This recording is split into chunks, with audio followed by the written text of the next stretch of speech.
नमस्कार मेरे प्यारे दोस्तों, आप सब कैसे हैं। आई होप आप लोग अच्छे होंगे, मस्त होंगे और अपनी पढ़ाई ज़बरदस्त तरीके से कर रहे होंगे। दोस्तों देखिए, सामान्य ज्ञान की जो अंकित भाटी सर की बुक थी वो हम देख रहे थे। देखिए हमने जो है पोल्टी देखा, जिसकी मैंने वीडियो जो है अपलोड कर दी। 3 घंटे में 1500 क्वेश्चन मैंने कराए हैं और स्टैटिक जीके देखा। देखिए आज हमारी जो है एक फिजिक्स जो है, साइंस में फिजिक्स चैप्टर जो है पूरी तरह से कंप्लीट हो जाएगा। यानी इसमें 11 टॉपिक हैं, हमने 8 कर लिए, 3 बचे हैं और 3 में लगभग 200 क्वेश्चन है इसमें भी। तो यानी हम जो है कल, यानी आज जो है पोल्टी कंप्लीट मतलब फिजिक्स कंप्लीट कर लेंगे।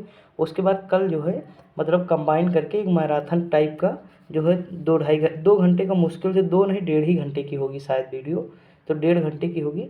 आप लोग देख लीजिएगा, 700 क्वेश्चन आपके कंप्लीट हो जाएंगे फिर फिजिक्स में।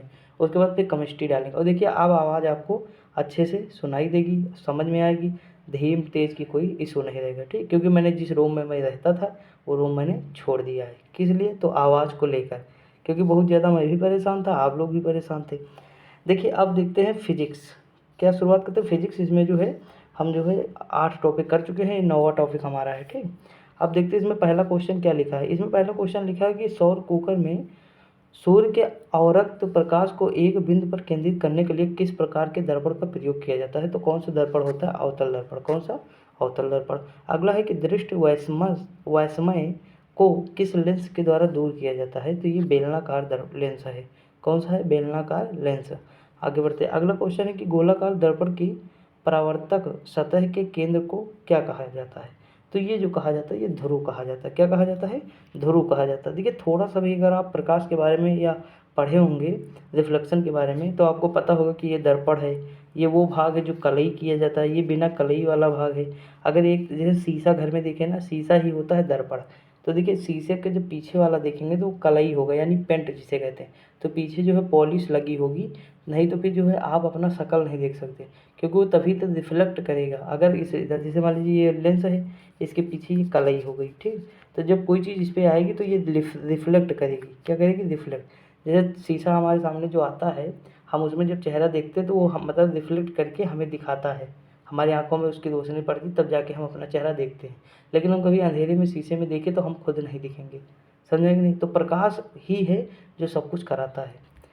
तो देखते हैं अगला क्वेश्चन लिखा है 4 नंबर कि निम्नलिखित में से किस किरण को प्रकाश संश्लेषक के रूप में सक्रिय विकिरण कहा जाता है। तो ये कहा जाता है दृश्यमान प्रकाश को। अगला क्वेश्चन है बैंगनी रंग के प्रकाश की तरंगदैर्घ्य लगभग होती है। तो ये कितनी तरंगदैर्घ्य होती है? इसकी 450 यानी 455 से 390 एनएम होती है। ऑप्शन नंबर सी हो जाएगा।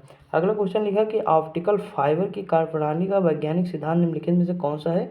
तो पूर्ण आंतरिक परावर्तन। और किसका है? तो प्रकाश का पूर्ण आंतरिक परावर्तन है। देखिए क्वेश्चन कितना मतलब माइन्यूट है, इतना मतलब थोड़ा सा अंतर है कि वो परिवर्तन अपवर्तन। जो बच्चा बहुत जल्दबाजी में होगा ना, कहीं बी पढ़ लिया बी पे मार देगा, और कोई ए पढ़ लिया तो ए पे। तो मतलब इसमें ध्यान से अगर पढ़ेंगे तभी ए कर पाएंगे, अगर ध्यान से नहीं किए तो फिर बी करके चले आएंगे। उसके बाद फिर जो है आपका जो है निगेटिव मार्किंग में चले जाएंगे। अगला क्वेश्चन निम्नलिखित में से किसका पूर्ण अपवर्तनांक 1 के निकट होता है। तो ये किसका होता है? वायु का होता है।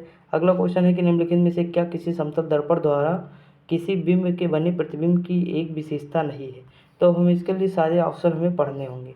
तो देखते हैं इसमें जो है कौन कौन। देखिए वास्तविक है, लंबवत है, पार्श्विक उल्टा है तथा आभासी है। तो वास्तविक जो है इसकी विशेषता नहीं है। अगला है कि वायुमंडलीय अपवर्तन के कारण सूर्य हमें सूर्योदय के लगभग कितने मिनट पहले दिखाई देता है। तो ये 2 मिनट पहले दिखाई देता है। ऑप्शन नंबर क्या हो जाएगा? सी हो जाएगा। अगला क्वेश्चन निम्नलिखित में से किसका प्रयोग सूर्य की किरणों को फोकस पर कर सोलर कुकर का ताप बढ़ाने के लिए किया जाता है। तो अभी मैंने देखा पहला क्वेश्चन अवतल दर्पण। कौन सा है? अवतल दर्पण। देखिए याद रखिएगा।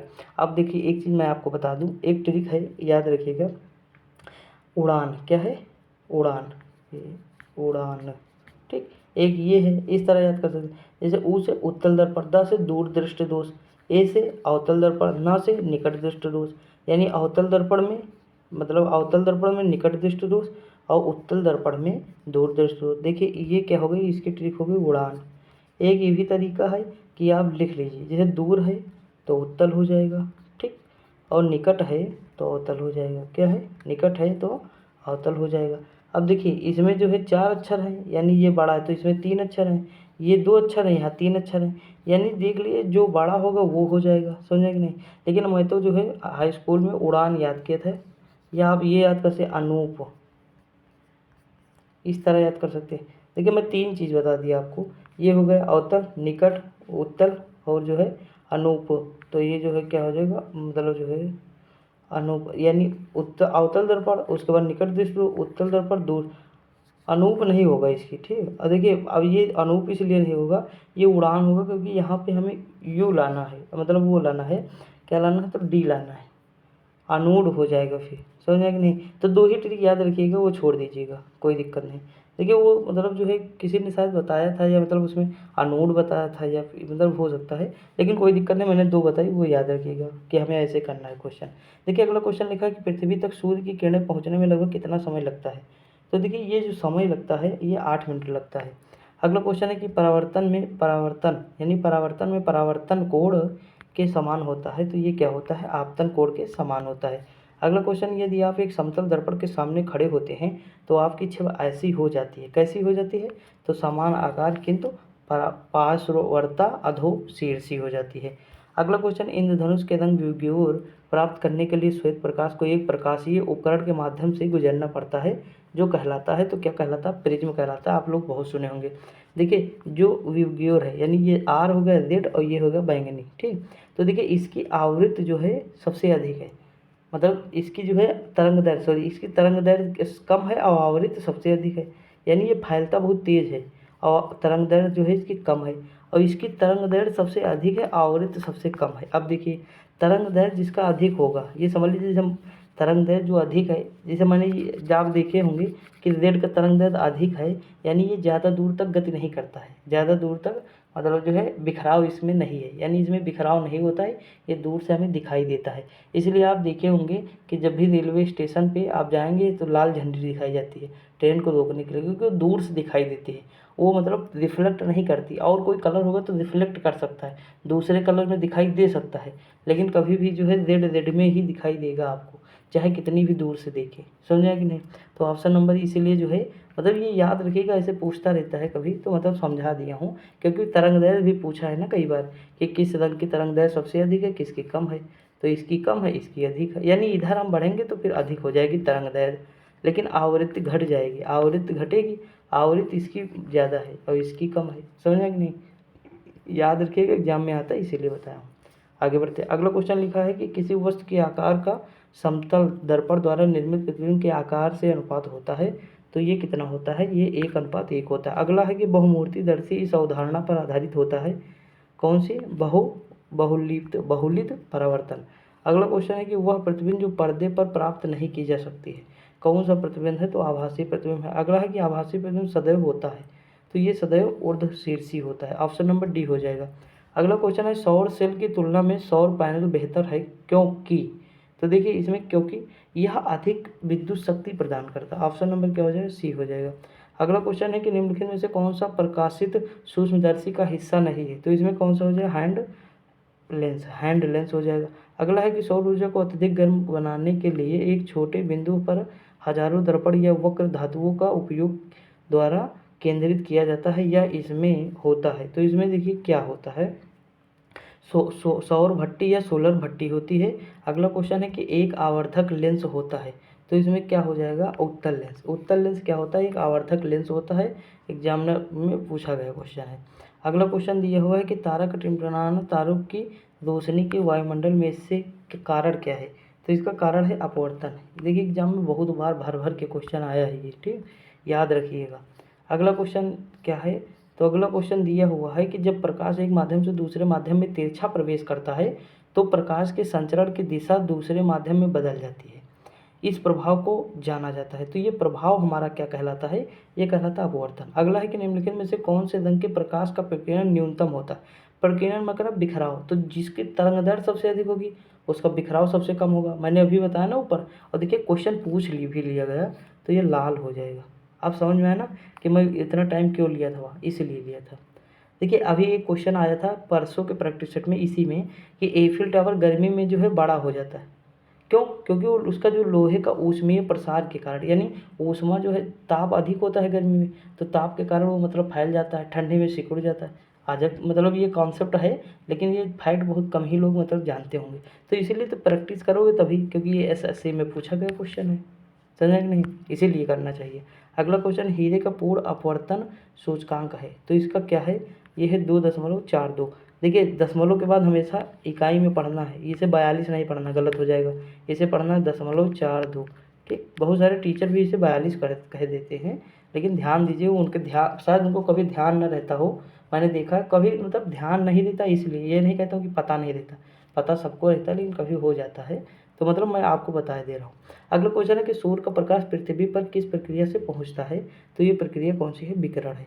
अगला क्वेश्चन है कि ट्रैफिक सिग्नल में लाल प्रकाश का उपयोग किया जाता है, मैंने अभी बताया ना, ट्रैफिक सिग्नल हो, रेलवे स्टेशन हो, क्योंकि अब देखिए रक्त का रंग लाल हो तो कोई मतलब नहीं, जानवर लाल रंग पहचान जाते ये भी नहीं, लाल रंग में न्यूनतम विक्षेपण होता है, एकदम सही, ऑप्शन नंबर सी हो जाएगा। देखिए लाल रंग खतरे की निशानी, ये मतलब ये कोई एथेंटिक नहीं, लेकिन मेन ये हो जाएगा, ऑप्शन नंबर सी हो जाएगा। अगला क्वेश्चन है कि कॉम्पटन शिफ्ट निम्नलिखित में से किस पर निर्भर करती है, तो ये निर्भर करती है प्रकीर्णन का कोण। अगला है कि रोगियों के दांत का बड़ा प्रतिबिंब देखने के लिए दंत चिकित्सकों द्वारा इस्तेमाल किया जाने वाला दर्पण किस प्रकार का होता है, तो देखिए दंत में अवतल दर्पण का प्रयोग करते हैं, किसमें, ताकि चीज़ें बड़ी बड़ी दिखाई दे हमें, जैसे सेविंग, जो सेविंग करते हैं वो कौन सा दर्पण यूज करते हैं, अवतल दर्पण ही यूज करते हैं। आगे बढ़े, अगला क्वेश्चन क्या लिखा है, देखिए अगला क्वेश्चन लिखा है निम्नलिखित में से किसका अपवर्तनांक अधिक है, तो ये जो अपवर्तनांक अधिक है हीरा का अधिक है, किसका, हीरा का। अगला है पृथ्वी की सतह पर सूर्य तप की भिन्नता किसके कारण होती है, तो ये जो भिन्नता होती है उपरोक्त सभी, यानी सूर्य की किरणों का घनत्व, ऊपरी ध्रुव, पृथ्वी का घूर्णन, दिन की लंबाई, ऑप्शन नंबर डी हो जाएगा। आगे बढ़ते हैं। देखिए दोस्तों इसमें जो है बहुत सारे क्वेश्चन जो है नहीं दिए हैं, इसमें मतलब 60 क्वेश्चन आसपास दिए हैं, तो हम देखिए 33 पर पहुंच ही गए हैं, जल्दी से कर लेंगे, उसके बाद मतलब 200 क्वेश्चन के आसपास हैं, कर लेंगे आराम से। अगला, एक मानक स्रोत के रूप में किसी अज्ञात स्रोत से निर्मित प्रकाश की तीव्रता को मापने के लिए किस उपकरण का प्रयोग किया जाता है, ये है फोटोमीटर, क्या है, फोटोमीटर। अगला क्वेश्चन है कि आसमान नीला किसकी वजह से नजर आता है, तो देखिए विकिरणन होता है, यानी प्रकीर्णन जिसे कहते हैं, सॉरी, प्रकाश के प्रकीर्णन के कारण। अगला क्वेश्चन है कि जब किसी वस्तु को ध्रुव तथा फोकस के बीच रखा जाता है तब अवतल दर्पण के द्वारा बनाए गए प्रतिबिंब का आकार क्या होता है, तो ये आकार होता है आवर्तित होता है, ऑप्शन नंबर बी हो जाएगा। अगला क्वेश्चन है कि आँख में प्रकाश किरणें बाहरी पारदर्शी संरचना के माध्यम से आँख के सामने स्थित कॉर्निया में प्रवेश करती है, कहाँ, कॉर्निया में। अगला क्वेश्चन है कि उस घटना का नाम क्या है प्रकाश के प्रकीर्णन से जिसमें किसी पर्वत के शीर्ष पर सूर्योदय और सूर्यास्त के दौरान एक हल्का लाल या नारंगी रंग होता है, तो कौन सा हो जाएगा, एल्पिंगलो, ऑप्शन नंबर सी हो जाएगा। देख लीजिए यहाँ सारी चीज़ें इंग्लिश में दी हुई हैं, इसलिए याद रखिएगा। अगला क्वेश्चन है सूर्य द्वारा उत्सर्जित प्रकाश का रंग क्या होता है, तो देखिए सूर्य जो प्रकाश उत्सर्जित करता है वो सफ़ेद होता है, क्या होता है, सफ़ेद। दिखाई कैसा देता है, लाल, क्यों, प्रकीर्णन के कारण। अगला क्वेश्चन क्या है, दो दर्पणों द्वारा बनाई गई छवियों की कुल संख्या कितनी है जो 120 डिग्री से एक दूसरे पर झुकी हुई है, तो ये कौन सा हो जाएगा, 3 हो जाएगा। अगला क्वेश्चन है निम्नलिखित में से इसका अपवर्तनांक क्राउन ग्लास के सबसे निकट है, तो किसका अपवर्तनांक है, कनाडा बाल्सम का है। अगला क्वेश्चन है कि एक माध्यम से दूसरे माध्यम में जाने पर मूल पथ से प्रकाश के विचलन की घटना क्या कहलाती है, तो अपवर्तन कहलाती है, ऑप्शन नंबर क्या हो जाएगा, डी हो जाएगा। आगे बढ़ते हैं। अगला क्वेश्चन क्या, देखिए क्वेश्चन इंपॉर्टेंट है, एसएससी में बहुत बार पूछे गए हैं, मतलब पूछे तो हर एग्जाम में गए हैं, लेकिन जैसे एसएससी में भी आते हैं, और मतलब कोई भी एग्जाम ऐसा नहीं जहाँ से नहीं आता, अगर साइंस आती है तो आएंगे 1-2 क्वेश्चन, ठीक। अगला, किसी घटना किसी माध्यम के अणुओं के द्वारा कंपन ऊर्जा स्तरों से उत्साहित होने पर प्रकाश के प्रकीर्णन से संबंधित है, तो ये कौन सा हो जाएगा, रमन प्रभाव हो जाएगा। अगला क्वेश्चन क्या है, सूर्य के प्रकाश में कितने रंग होते हैं, तो 7 रंग होते हैं। अगला क्वेश्चन है कि सूर्य के प्रकाश की लाल और हरी तरंगदैर्घ्य के अलावा समुद्र में पानी के अणुओं द्वारा सूर्य के प्रकाश की अन्य तरंगदैर्घ्य को अवशोषित किया जाता है, तो ये किया जाता है पीला, कौन सा, पीला हो जाएगा। अगला क्वेश्चन क्या दिया हुआ है, तो निम्नलिखित में से कौन सा दर्पण वाहनों में हेडलाइट के रूप में मतलब प्रयोग किया जाता है, तो ये अवतल दर्पण है, कौन सा है, अवतल दर्पण है। अगला क्वेश्चन क्या है, तो अगला क्वेश्चन है कि पर्दे पर बनने वाले, देखिए यहाँ पे ध्यान दीजिए, एक चीज़ मैं आपको बता दूँ, देखिए हेडलाइट है, क्या है, हेडलाइट, ये नहीं कि पूछा है कि जो बगल शीशा लगता है, जैसे मान लीजिए हमारी मतलब जो है 4 व्हीलर है, ऐसे मान लीजिए इमेजिन करना तो कर लीजिए, और इसके बगल देखिए आप शीशा लगे होते हैं ना, और हेडलाइट कहाँ होती, तो सामने होती, कहाँ होती, सामने होती। तो हेडलाइट का मतलब है किस, देखिए अवतल दर्पण का कार्य है कि प्रकाश को फैलाना, यानी जो है चित्र को फैलाना। तो देखिए हेडलाइट जब सामने होती है तो ये क्या करता है, प्रकाश जब आता है तो ये फैला देता है। तो आप देखे होंगे हेडलाइट तभी तो लगाई जाती है आगे अवतल दर्पण, इसलिए क्योंकि जो सामने अगर हेडलाइट लगी रहेगी तो अंधेरे में बहुत दूर तक प्रकाश जाएगा। इसीलिए देखो कि कभी कभी मतलब बहुत दूर तक आपको दिखाया, आप खेत में हो और रोड पे जा रही हो, मतलब चार पहिए मतलब ये जो है गाड़ी, कोई भी गाड़ी हो, तो उसकी हेडलाइट का मतलब बहुत ज़्यादा फोकस रहता है। तो मतलब बहुत दूर तक पता चलता है कि कोई गाड़ी आ रही है, पहले ही पता चल जाता है। क्यों, क्योंकि उसमें अवतल दर्पण लगा। अवतल दर्पण का काम क्या है, प्रकाश को फैलाता है। समझ में आया कि नहीं, ये प्रकाश को फैला देगा, तो इसलिए अवतल दर्पण लगाया जाता है। अब देखिए एक चीज़ और बताता हूँ। अब देखिए उत्तल दर्पण कहाँ लगाया जाता है, तो जो साइड के मिरर होते हैं उसमें कौन सा होता है, उत्तल दर्पण होता है। क्यों, तो देखिए बाहर देखिए आप शीशा आपका कितना बड़ा है, इतना बड़ा, ये आपका शीशा हो गया, बगल बगल शीशा यही है, लेकिन बाहर जो रोड है वो तो बहुत बड़ी है। तो वो क्या करता है, प्रकाश को सिकोड़ता है, यानी सारा प्रकाश सिकोड़ता है इस तरह, और इसमें सारी चीज़ें, रोड की सारी गतिविधि किसमें, इस शीशे में दिखा देता है, इतने में दिखाता है कि नहीं। आप बताइए अगर लाइट में यही काम हो जाए, कहीं हेडलाइट की जगह पे अवतल दर्पण का यूज कर ले, तो काम करेगी लाइट, काम करेगी, नहीं करेगी, क्योंकि वो तो प्रकाश को बटोरता है ना, यानी चीज़ों को जो है अपने कम मतलब छोटे में सीक्वेंस में लाता है। अगर ये कॉन्सेप्ट आप समझ गए होंगे ना, तो बताइएगा ज़रूर। क्योंकि मतलब मैं सोचता हूँ, देखिए कभी मतलब रटना नहीं, हमें थोड़ा समझना है लॉजिक। क्योंकि देखिए हेडलाइट का मतलब क्या है, सामने, यानी हम जब मतलब लाइट ऑन करें तो दूर तक प्रकाश जाएगा, यानी अवतल दर्पण का काम है। उत्तल दर्पण क्या करता है, बगल के जो हेडलाइट, मतलब क्वेश्चन कई बार आया है, यही तो मैं बता रहा हूँ। जैसे दांतों में क्या है, मतलब हम दांत को, मतलब जैसे दांत देखता है डॉक्टर, उसमें वो लगाता है लेंस। तो क्यों, जैसे कीड़ा अगर दांत में लगा है तो कब दिखाई देगा, जब कोई चीज़ बड़ी होगी। तो बड़ी किस में होती है, तो अवतल दर्पण का इसीलिए यूज करता है डॉक्टर। समझेंगे, प्रकाश को फैला देता है वो, मतलब चीज़ों को फैला के दिखाता है, थोड़ा बड़ी दिखाता है। ये कॉन्सेप्ट समझ में आ गया होगा, आई होप आपको। अब चलते, देखिए थोड़ा टाइम भले ही ले रहा हूँ 2-3 जगह, लेकिन इससे क्या होगा कि आपकी चीज़ें हमेशा जीवन भर के लिए क्लियर हो जाएंगी। समझें, देखिए मैं भी कंफ्यूज होता था पहले 2020 के 20 के आसपास। उसके बाद मैंने ये चीज़ सोची, फिर मतलब चीज़ें सीखी भी, धीरे धीरे पता चल गई। समझे कि नहीं। देखिए हर चीज़, हर टीचर कोई नहीं पढ़ाता है, परिपूर्ण कोई तुम्हें बनाएगा नहीं, तुम्हें बनना पड़ेगा खुद ही, तुम्हें खुद ही इमेजिन करना पड़ेगा कोई चीज़ होती है पृथ्वी पर, क्यों होती है। जैसे पश्चिम बंगाल में चावल ही क्यों है वहाँ का फेमस, चावल और मछली फेमस है, तो क्यों है, वहाँ की भौगोलिक दशाएं हैं क्या, ये तुम्हें सोचना पड़ेगा, कोई टीचर थोड़ा आके बता देगा। समझ कि नहीं। तो ये चीज़ सोचना ही पड़ेगा आपको, तो जब सोचेंगे तभी काम होगा। आगे बढ़ते, अगला क्वेश्चन है 46 नंबर क्वेश्चन है कि पर्दे पर बनने वाले प्रतिबिंब को प्रतिबिंब कहते हैं, जबकि समतल दर्पण से बनने वाले प्रतिबिंब को।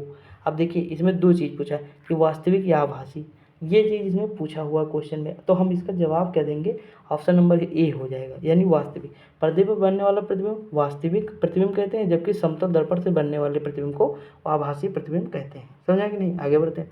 अगला क्वेश्चन है कि प्रकाशीय सूक्ष्मदर्शी लाइट माइक्रोस्कोपी में किसके लिए तेल निमज्जन का प्रयोग किया जाता है, तो ये किया जाता है सूक्ष्मदर्शी की विभक्ति शक्ति बढ़ाने के लिए।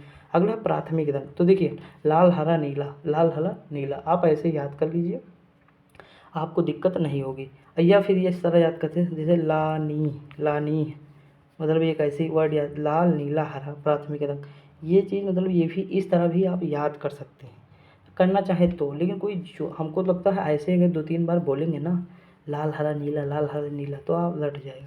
जैसे मैंने बताया था ना, जैसे मैं बोर्ड वाली वीडियो मैंने, जैसे बुध शुक्र पृथ्वी मंगल बृहस्पति शनि रवि, बुध शुक्र पृथ्वी मंगल बृहस्पति शनि रवि, तो मैंने जैसे देखिए ग्रह सारे एक लाइन से याद करा दिए थे। 3-4 बार बोलेंगे तो खुद ही याद हो जाएगा। समझे कि नहीं, एक बार अगर माइंड में सेट हो गया तो काम हो गया।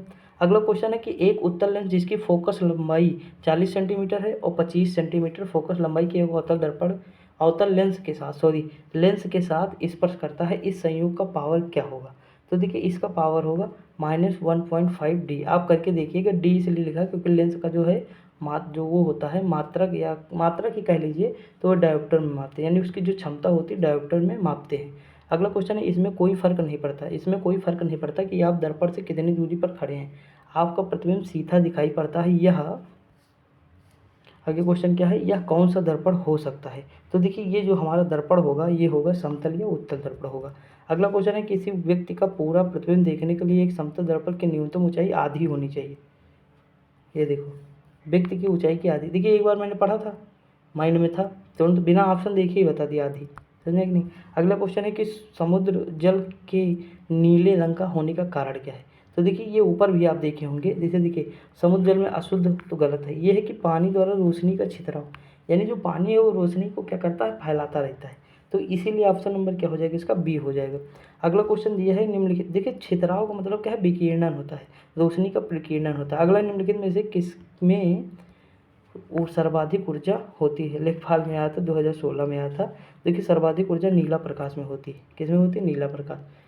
तो ये देखिए कॉन्सेप्ट है, आप कभी देखेंगे तो आपको समझ में आएगा। जैसे जितने भी हमारे तारे होते हैं उनमें प्रकाश इसलिए होता है क्योंकि उसमें नीला प्रकाश सर्वाधिक ऊर्जा प्रदान करता है, समझ में नहीं। अगला निम्नलिखित में से किसका वेग अधिकतम होता है, तो देख लेते हैं। इसमें सबसे तेज कौन चलेगा, तो प्रकाश चलता है, कितना, 3 × 10⁸ मीटर पर सेकंड, कई बार बताया वीडियो में। अगला क्वेश्चन क्या है, 54 नंबर है। देखिए 59 क्वेश्चन है टोटल, बस 3-4 क्वेश्चन और बचे। अगला, सोना और तांबा पीले प्रकाश को छोड़कर और बैंगनी प्रकाश को अवशोषित करते हैं, यानी पीले और नीले प्रकाश को छोड़कर बैंगनी प्रकाश को अवशोषित करते हैं। अगला है, बाथरूम के शीशे और झील पर होने वाला परावर्तन और चश्मे पर पड़ने वाली चमक किस प्रकार के परावर्तन के कारण होती है। तो ये कौन सा है, परावर्तक परावर्तन। ऑप्शन नंबर क्या हो जाएगा, डी हो जाएगा। अगला, निम्नलिखित में से कौन सा तत्व प्रकाश उत्सर्जक डायोड संरचना के निर्माण के लिए उपयुक्त नहीं है, तो इसमें नहीं बताना है, ये हो जाएगा जर्मेनियम। अगला क्वेश्चन है कि रजत को दीर्घ दृष्टि है तो उसकी दृष्टि को सही करने के लिए नेत्र विशेषज्ञ उसे किस प्रकार के लेंस की सलाह देते हैं, तो वो सलाह कौन सा होता है, उत्तर होता है। ऑप्शन नंबर डी हो जाएगा। अगला क्वेश्चन है, आंखों में प्रवेश करने वाले प्रकाश की मात्रा को किसके द्वारा नियंत्रित और विनियमित किया जा सकता है, तो ये पुतली के द्वारा। ऑप्शन नंबर सी हो जाएगा। दोस्तों देखिए ये हमारा टॉपिक यहीं पे कंप्लीट होता है, हम अगले टॉपिक की ओर प्रस्थान करते हैं। ठीक, क्या करते हैं, प्रस्थान करते हैं। अगला क्वेश्चन है खगोल भौतिकी, देख लेते हैं। देखिए अब ज़्यादा नहीं बचे, थोड़ा जल्दी पढ़ेंगे। देखिए जब कॉन्सेप्ट बताता हूँ तभी टाइम लगता है, फर्जी का टाइम नहीं वेस्ट करता हूँ। अगला क्वेश्चन, हमारे सौर प्रणाली का निकटतम तारा कौन सा है, तो ये है, सभी को पता है, अल्फा सेंचुरी। अगला क्वेश्चन क्या है, तो जब रात को आकाश में चांद बिल्कुल भी दिखाई नहीं देता है तो इसे क्या कहते हैं, तो इसे कहते हैं अमावस्या। क्या कहते हैं, अमावस्या कहते हैं। देखिए मैं आपको बताऊं, अमावस्या और पूर्णिमा, ये दो कॉन्सेप्ट मैं आपको दूंगा किसी दिन, जब जियोग्राफी इसकी करा रहा हूँगा तो अमावस्या पूर्णिमा, ये शुक्ल पक्ष कृष्ण पक्ष सारी चीज़ें मैं डिस्कस करूँगा, अच्छे से करूँगा, माइंड में आपके सेट हो जाएगा। ठीक, तो दिक्कत लेने का नहीं। आगे बढ़ते हैं। अगला क्वेश्चन है, माह के 15वें दिन चंद्रमा अदृश्य होता है, इस दिन को निम्न रूप से क्या कहते हैं, तो अमावस्या दिवस या न्यू मून डे कहते हैं। अगला क्वेश्चन है, चंद्रमा की सतह के गहरे गड्ढे कहलाते हैं, तो जो गहरे गड्ढे होते हैं वो क्रेटर्स कहलाते हैं। क्या कहता है, क्रेटर्स। अगला क्वेश्चन है, अल्पतम सघन ग्रह जिसकी सघनता जल की सघनता से भी कम है, कौन सा है, तो ये क्या है, तो शनि है। क्या है, शनि। अगला क्वेश्चन है कि पृथ्वी पर ऋतु परिवर्तन होता है क्योंकि पृथ्वी का क्या है, पृथ्वी की ध्रुवीय समतल कक्षा के संदर्भ में नत होती है, यानी जो घूमती रहती है। तो देखिए ऋतु, देखिए आप दिन रात किस में होता है, जैसे मान लीजिए, जैसे हम मैं बता दे रहा हूँ ऐसे सिंपल में, ऋतु परिवर्तन कब होता है, जैसे मान लीजिए ये हमारा चंद्रमा है, मतलब सूर्य है, सॉरी ये हमारा सूर्य है, ये हमारी पृथ्वी। जब पृथ्वी अपना चक्कर लगाती है तो साथ में सूर्य का भी लगाती है कि नहीं, यानी ये अपने चक्कर के साथ साथ सूर्य का भी चक्कर ये लगाया करती है और 365 दिन में पूरा करती है। लेकिन अपना एक चक्कर कितने में, 24 घंटे में। तो देखिए जो 24 घंटे में चक्कर पूरा करती है उससे क्या होता है, दिन रात। लेकिन जब ये सूर्य का चक्कर लगाती है तो क्या होता है, ऋतु परिवर्तन होता है। समझ आया कि नहीं, तो ऑप्शन में यही सबसे उपयुक्त ऑप्शन आएगा। अगला क्वेश्चन है कि किसी ग्रह की अल्पतम परिक्रमण अवधि होती है, तो ये होती है बुध की सबसे कम होती है। आगे बढ़ते हैं। अगला क्वेश्चन क्या दिया, देखिए क्योंकि बुध शुक्र पहले, मतलब बुद्धि पहला ही ग्रह है सूर्य के निकट, इसीलिए होती है। अगला क्वेश्चन है कि हिप्पोकेम्स किस ग्रह का चंद्रमा है, तो ये ग्रह कौन सा है, नेपच्यून है। अगला, निम्नलिखित में से कौन सा ग्रह सौरमंडल के वैक्यूम क्लीनर की भांति कार्य करता है, तो ये है बृहस्पति। देखिए दोस्तों ये भौतिक ही है, ठीक, फिजिक्स है, नहीं तो सोच ले कि बायोलॉजी वो चल रही है, जियोग्राफी नहीं है, फिजिक्स ही है। अगला क्वेश्चन 10 नंबर के, सूर्य और तारों में ऊर्जा का प्रयोग होता है नाभिकीय संलयन, समझ नहीं। अगला क्वेश्चन है कि पृथ्वी अपनी धुरी पर घूमती है। देखिए पृथ्वी अपनी धुरी पर एक चक्कर लगाती है, ये देखिए 23 घंटा 56 मिनट और 4 सेकंड, इसे ही हम 24 घंटा कह देते हैं नॉर्मल, लेकिन इम्पोर्ट मतलब जो है रियल क्या है, तो 23 घंटे 56 मिनट 4 सेकंड है। अगला क्वेश्चन है, उस खगोलीय भौतिक शास्त्री का नाम बताइए जो एक आयंत्रिका रोग से पीड़ित है और केवल कंप्यूटर के माध्यम से ही अपनी बात कह सकता है, वो कौन सा है, तो स्टीफन हॉकिंस थे। अगला क्वेश्चन है, मॉर्निंग स्टार किसे कहा जाता है, तो मॉर्निंग स्टार, इवनिंग स्टार ये किसे कहते हैं, तो शुक्र को कहते हैं। अगला है कि ओरियन तारामंडल का दूसरा नाम क्या है, इसका दूसरा नाम है हंटर, ऑप्शन नंबर डी हो जाएगा। अगला क्वेश्चन है सौर परिवार में निम्न में से कौन सा ग्रह सूर्य से अधिकतम दूरी पर स्थित है, तो ये है वरुण। कौन सा है, वरुण है। आगे बढ़ते हैं, देखिए इसमें 25 क्वेश्चन है, हम 16 पे पहुंच गए हैं। अगला क्वेश्चन है अंतरिक्ष यात्री को अंतरिक्ष में आकाश कैसा दिखाई देता, काला दिखाई देता। अगला है किसी तारे की दूरी मापने के लिए कौन सी उचित इकाई होती है, तो देखिए जब हम तारे की दूरी मापते हैं तो वो प्रकाश वर्ष में मापते हैं। अगला क्वेश्चन है कि आंतरिक ग्रह कौन से कहलाते हैं, तो मैंने बताया था ये हमारे अगर सूर्य है तो बुध, शुक्र, पृथ्वी, मंगल ये हमारे आंतरिक ग्रह हो जाएंगे, और बृहस्पति, शनि, अरुण, वरुण ये हमारे बाह्य ग्रह हो जाएंगे। ये चीज़ मैंने डिस्कस की थी। और देखिए अब इसमें ऑप्शन नंबर क्या हो जाएगा, तो बुध, शुक्र, पृथ्वी, मंगल, ऑप्शन नंबर डी। अगला क्वेश्चन क्या दिया है कि भारतीय वैज्ञानिकों द्वारा खोजी गई आकाश गंगाओं के सुपर क्लस्टर का नाम क्या है, तो इसका नाम है पार्वती। अगला है निम्नलिखित में से कौन सा भवनग्रह क्षुद्र ग्रह पेटी में स्थित है, तो ये स्थित है साइरस। आगे बढ़ते हैं, अगला क्वेश्चन क्या दिया हुआ है, तो देख लेते हैं। अगला क्वेश्चन दिया है कि विकिरण बेल्ट चुंबकीय रूप में फंसे हुए अत्यधिक ऊर्जावान आवेशित कणों की विशाल पट्टी है जो सूर्य को घेरे रहते हैं, ये क्या है, वैन एलेन है। ऑप्शन नंबर क्या हो जाए, सी। अगला आमतौर पर बृहद ज्वार भाटा और लघु ज्वार भाटा के बीच दिन का अंतराल कितना होता है, तो ये 7 दिन का होता है। अगला क्वेश्चन क्या होता है, निम्नलिखित में से किस ग्रह के चंद्रमाओं की संख्या सबसे अधिक है, तो देखिए ये बदलता रहता है, कभी शनि होगा तो कभी बृहस्पति होगा, वर्तमान में क्या है, शनि है। अगला क्वेश्चन है कि बिग बैंग थ्योरी की व्याख्या करता है, तो क्या करता है, तो ये ब्रह्मांड की उत्पत्ति करता है। ये बहुत अच्छे से समझाऊंगा, लेकिन कब समझाऊंगा, देखिए मैं चाहता हूँ कि मैं खुद की मतलब जो सब्जेक्ट स्टार्ट करूँ, जो मैंने आज तक सीखा, जो मैंने जाना है, मतलब एकदम सिंपल लैंग्वेज, एकदम गांव का एग्जांपल देकर मतलब अच्छे से समझाना। तो मतलब मैं चाहता हूँ हर सब्जेक्ट समझे, लेकिन आप बताइए 300 लोग हैं, मतलब कम लोग जुड़े हैं, तो अगर मैं इतना एफर्ट करूँगा 20-25 लोग देखेंगे वीडियो तो नहीं मज़ा आएगा। कम से कम मैं सोचता हूँ कि जल्दी से 1000 हो जाएँ, उसके बाद फिर मैं अपना जब शुरू करूँगा चीज़ें तो कम से कम 500-600 लोग तो देखेंगे आराम से, तो क्या होगा, मतलब ज़्यादा बेटर होगा, समझ में। जैसे ये सारी चीज़ें, जैसे पृथ्वी की ऊपरी परत है कैसे बनी, मतलब एग्जाम्पल एकदम गाँव का, तो मतलब ज़्यादा समझ में आएगा, समझे कि नहीं। तो बहुत सारी चीज़ें हैं, लेकिन ये सब धीरे धीरे आप लोग सपोर्ट करेंगे तो हो जाएगा सब। अगला क्वेश्चन है चंद्रमा यह एक उपग्रह की कक्षा में पृथ्वी के निकटतम बिंदु को क्या कहते हैं, तो ये क्या कहते हैं, ये कहते हैं भू समीप पेरोजी। ऑप्शन नंबर क्या हो जाएगा, बी। अब देखिए दोस्तों, इसमें जो है लास्ट ये हमारा है टॉपिक क्या है, तो विविध है, इसमें जो है 70-80 क्वेश्चन हैं, हम देख लेंगे फिर हमारा कंप्लीट हो जाएगा। और देखिए पहला देखिए जब भी आपको वीडियो लंबी लगे तो 1.5 पे करके देखिए, मैंने 1000 बार कहा है, जब भी वीडियो लंबी लगे 1.5 पे कर देखिए, क्वेश्चन ही तो हमें करने हैं। भाई यही क्वेश्चन हम हाथ से टाइप करते तभी तो कराए तो है 5-6 हज़ार हाथ से टाइप करके, बहुत टाइम गया, मैंने बहुत टाइम अपना दिया, 4 महीने दिया, और 4 महीने के हिसाब से देख लीजिए, सब्सक्राइबर देख लीजिए, व्यू देख लीजिए, समझेंगे नहीं, तो थोड़ा सपोर्ट करते रहिए। देखिए मैं बुक इसलिए करा रहा हूँ ताकि ये क्या हो कि कम समय में ज़्यादा क्वेश्चन मैं करा सकूँ। 200 क्वेश्चन 20-30 मिनट में अगर करा रहा हूँ ना तो बहुत ज़्यादा है, एक्सप्लेन भी तो करता हूँ, तो ये चीज़ है। देखिए पहला क्वेश्चन क्या है कि अल्फा कण क्या है, तो धनात्मक आवेशित है, ऑप्शन नंबर क्या हो जाएगा, बी हो जाएगा।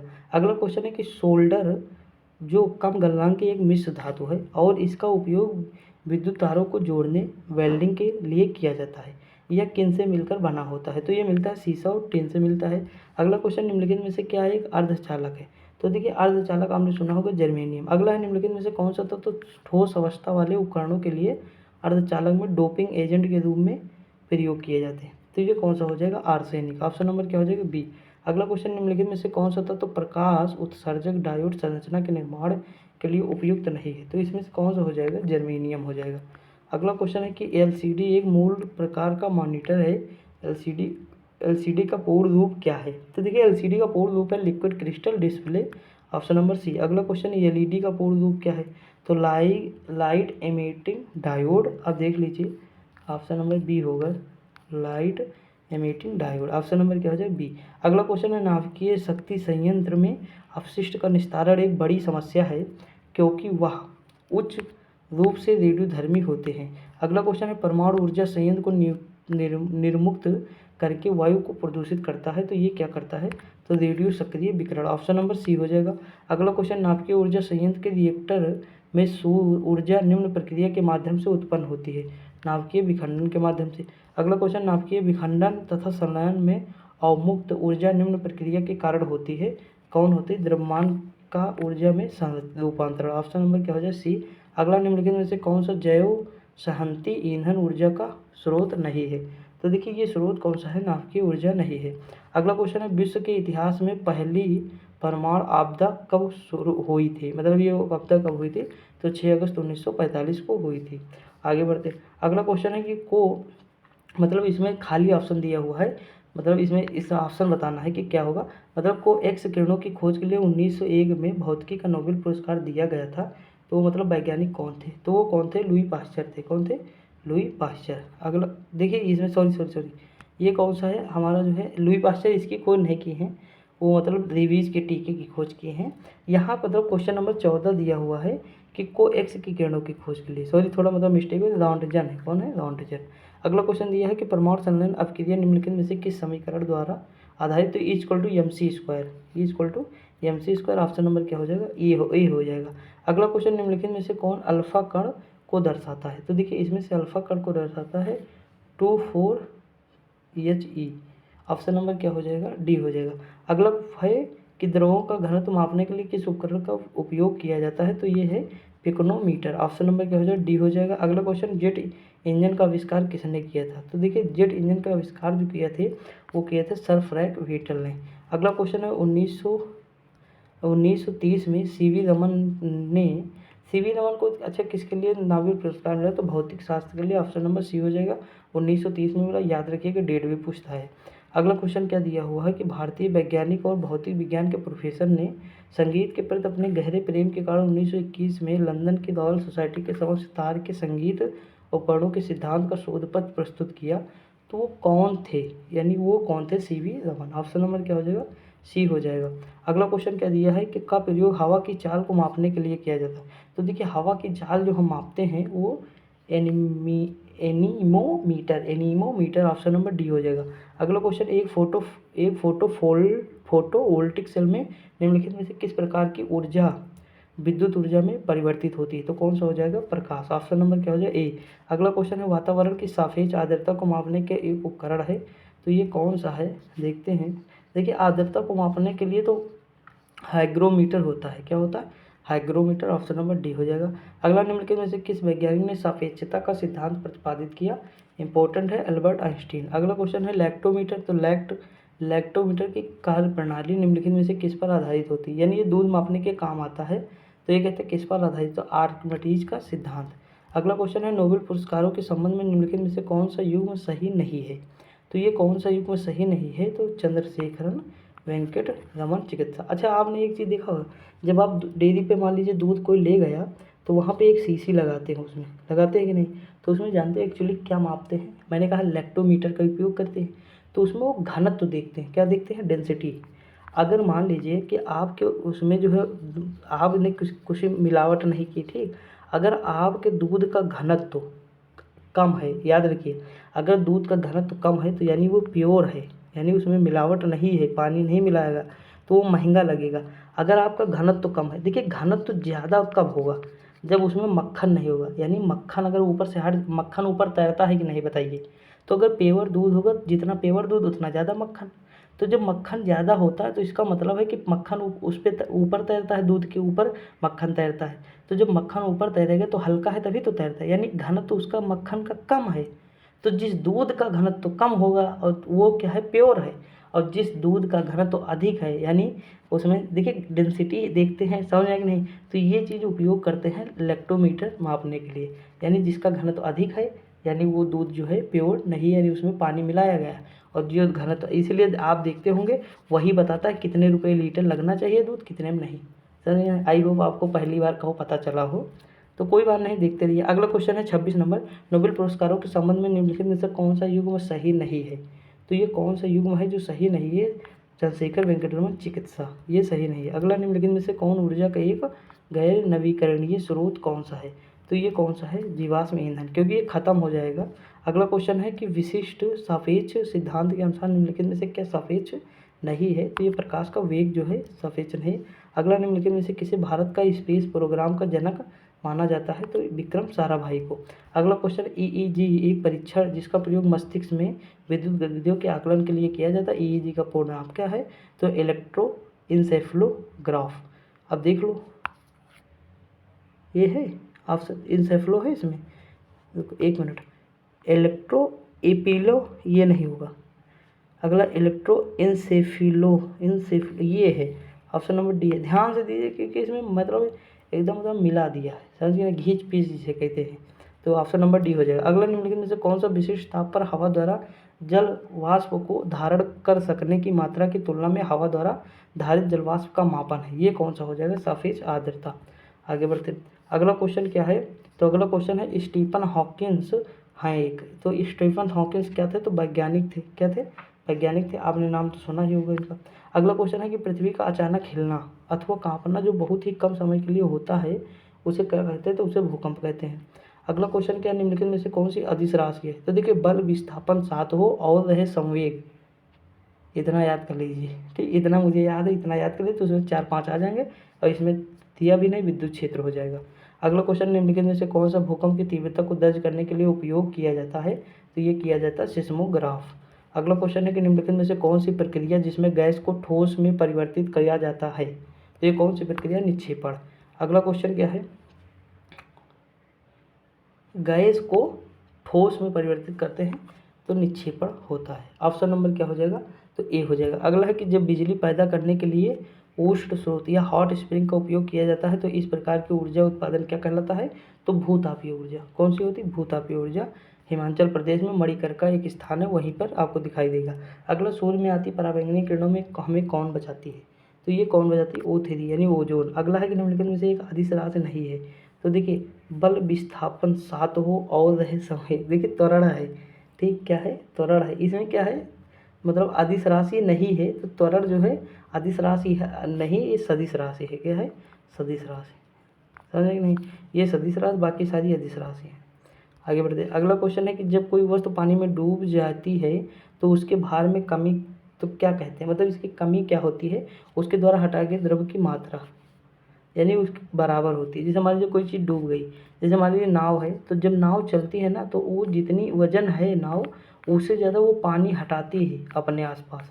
जब उससे ज़्यादा पानी हटाएगी तो वो नाव तैरेगी पानी में, लेकिन अगर उससे कम पानी हटाएगी तो वो डूब जाएगी, समझ आएगी नहीं। आगे बढ़ते हैं, अगला है कि टीआरपी का अर्थ क्या है, तो देखिए टीआरपी जो गोदी मीडिया होती है उनकी टीआरपी बढ़ती रहती है, तो वही पूछा है। तो देखते हैं 41 का जो है ऑप्शन नंबर इसमें क्या हो जाएगा, टीआरपी का television rating point, option number क्या हो जाएगा, डी हो जाएगा। अगला क्वेश्चन है कि पेट या शरीर की बाकी आंतरिक भागों के परीक्षण के लिए उपयोग होने वाली तकनीकी एंडोस्कोपी इस तथ्य पर आधारित है, तो कौन सा तथ्य है, संपूर्ण आंतरिक प्रतिबिंब। अगला क्वेश्चन है अतिचालकता हेतु वांछित अत्यंत निम्न तापमान प्राप्त करने के लिए क्रायोस्कोपी में प्रयुक्त होता है, तो इसमें क्या होता है, देखिए ऑप्शन नंबर डी हो जाएगा, हीलियम। अगला है परम शून्य वह तापमान है जिस पर क्या है, आणविक गति समाप्त हो जाती है, ऑप्शन नंबर सी हो जाएगा। अगला है विज्ञान कथा लोकप्रिय विज्ञान के निम्नलिखित लेखकों में से किसने 2001 ए स्पेस ओडिसी लेखक और भौतिक अनुसंधान प्रयोगशाला अहमदाबाद में प्रोफेसर का पद संभाला था, option number A Arthur C Clarke. देखिए सीजीएल 2022 में पूछा गया। अगला क्वेश्चन, निम्नलिखित में से कौन, देखिए चर्चा में रहे होंगे, करंट में पूछ लिया। अगला, निम्नलिखित में से कौन Indian association of the cultivation of science के संस्थापक थे, तो ये कौन थे, तो ये थे महेंद्रलाल सरकार। अगला क्वेश्चन, निम्नलिखित में से किस कारक में कमी होने से वाष्पीकरण की दर में वृद्धि होती है, तो कौन सा हो जाएगा, आर्द्रता। अगला क्वेश्चन क्या है, कि शंकुक एक भाग है, ये किसका भाग है, तो ये है सौर घड़ी का। अगला क्वेश्चन है दूरसंचार विभाग भारत सरकार द्वारा मोबाइल हैंडसेट के लिए सभी नए डिजाइनों के लिए निर्धारित मानकों के अनुसार सितंबर 2022 1 सितंबर 2022 को 1 ग्राम मानक ऊतक से अधिक अणु में विशिष्ट अवशोषण दर SAR की सीमा औसतन निर्धारित की गई है, तो ये क्या हो जाएगा, ये हो जाएगा 1.6 वाट प्रति किलोग्राम। अगला क्वेश्चन क्या है, एक निश्चित स्तर से ऊपर किसी विमान की ऊंचाई को मापने के लिए किस वैज्ञानिक उपकरण का उपयोग किया जाता है, तो ये किया जाता है अल्टीमीटर।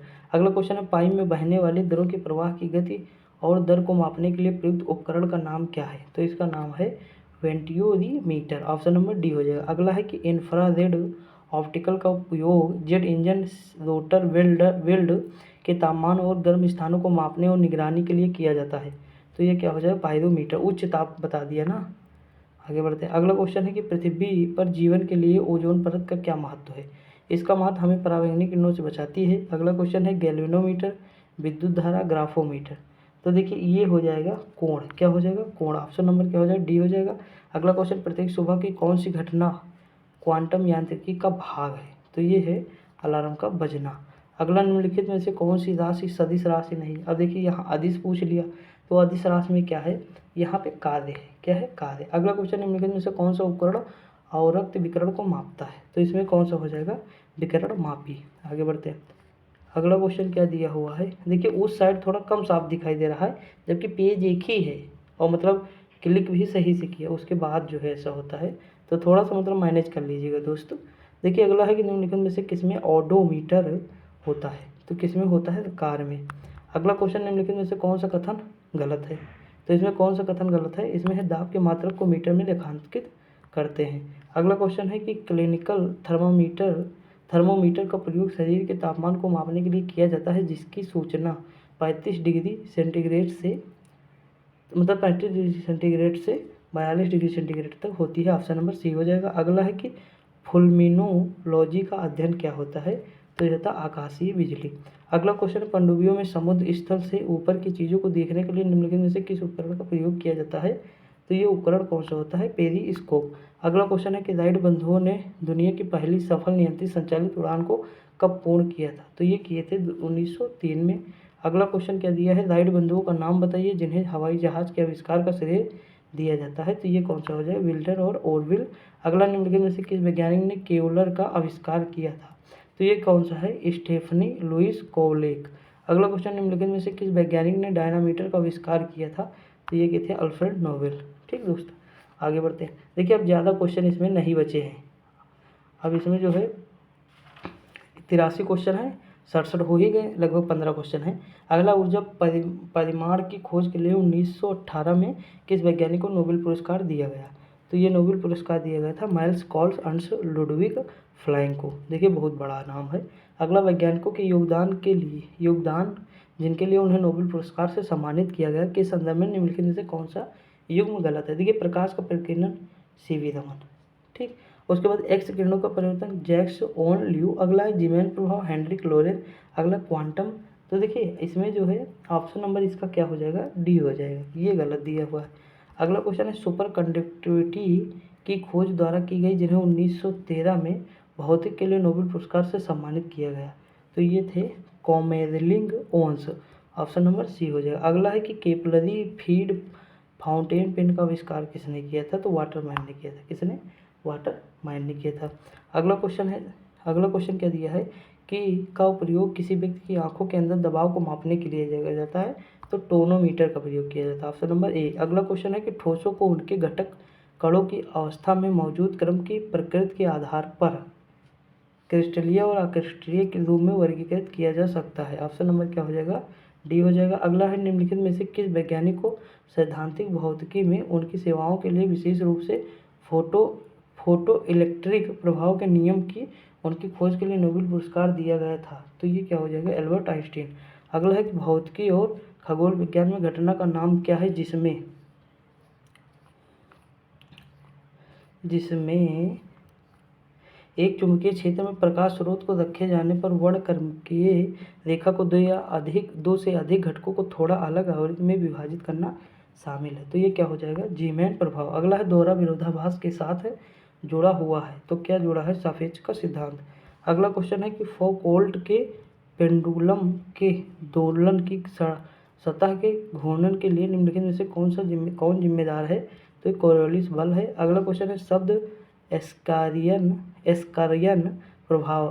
प्रभाव का संबंध विज्ञान के किस प्रकार क्षेत्र से है। तो ये किससे है, भौतिकी से है। अगला क्वेश्चन निम्नलिखित में से किस यंत्र का उपयोग अवशोषित या विकसित ऊष्मा हीट को मापने के लिए किया जाता है। तो यह है कैलोरीमीटर। अगला क्वेश्चन दिया है कि भारी पानी की खोज किसने की है। तो भारी पानी की खोज यूरे ने की है। अगला क्वेश्चन डायनमो की खोज किसने की। तो डायनमो की खोज की है माइकल फैराडे। अगला क्वेश्चन दिया है निम्न में से किस संस्थान को प्रथम आईआईटी यानी भारतीय प्रौद्योगिकी संस्थान के रूप में स्थापित किया गया था। तो पहला आईआईटी था खड़गपुर। अगला क्वेश्चन क्या निम्नलिखित में से किसने विभिन्न विषयों में 2 नोबेल पुरस्कार जीते। तो देखिए मैडम क्यूरी। अगला क्वेश्चन और लास्ट क्वेश्चन है कि निम्नलिखित में से किसने उसी विषय में 2 नोबेल पुरस्कार प्राप्त किए? तो ये कौन थे? जॉन बर्दीन। ऑप्शन नंबर क्या हो जाएगा? ये भौतिकी में प्राप्त किए हैं। ऑप्शन नंबर क्या हो जाएगा? देखिए भौतिकी केमिस्ट्री में की है, ध्यान नहीं, देख लीजिएगा। ऑप्शन नंबर लेकिन सी सही है, ठीक। तो दोस्तों देखिए यहाँ पे हमारी पूरी जो है फिजिक्स कंप्लीट होती है। और आप आई होप आपको मतलब मज़ा आया होगा पढ़ के और समझ में भी आया होगा, बहुत सारी चीज़ें मैंने बताई भी है। तो अब हम स्टार्ट करेंगे, बायोलॉजी स्टार्ट करते हैं, उसके बाद केमिस्ट्री करेंगे क्योंकि बहुत कम क्वेश्चन केमिस्ट्री से देखने को मिलते हैं। तो हम बायोलॉजी अब पढ़ेंगे, ठीक। बायोलॉजी के बाद फिर केमिस्ट्री देखेंगे। तो मिलते हैं कल। और देखिए दोस्तों अगर मेहनत पसंद आए ना तो ज़रूर वीडियो को लाइक शेयर करते रहिए और सब्सक्राइबर थोड़े बढ़ाइए दोस्तों, क्योंकि बहुत मेहनत करता हूँ, पसीना से भीग जाता हूँ 12-1-2 बजे। तो मतलब थोड़ा सा मेहनत करते रहिए, ठीक। तो आप भी सपोर्ट करिए, हम भी कर रहे हैं। और फिर मिलते हैं अगली वीडियो में, तब तक के लिए जय हिंद।